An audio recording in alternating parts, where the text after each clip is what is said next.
এটা কোন জায়গা? আমরা কোথায় এলাম? আরে কিছুই তো বুঝতে পারছি না। আর মাই বা হঠাৎ গোপাল ঠাকুর দেখছে কেন? আরে দাঁড়াও দাঁড়াও, সব বলবো। হ্যালো এভরিওয়ান, কেমন আছো তোমরা সবাই? আশা করি সবাই খুব ভালো আছো, আমিও খুব ভালো আছি।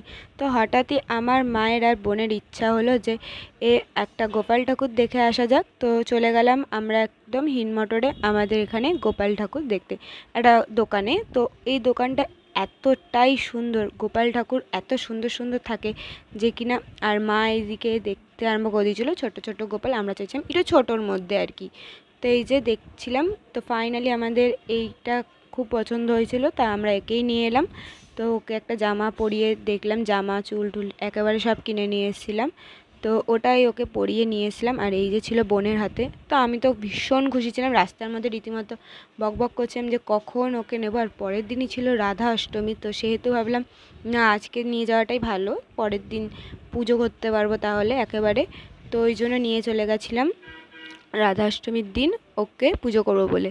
তো এই যে বাড়ি চলে এসেছিলাম। তো বাড়িতে তো সবাই রীতিমতো খুশি হয়েছিল।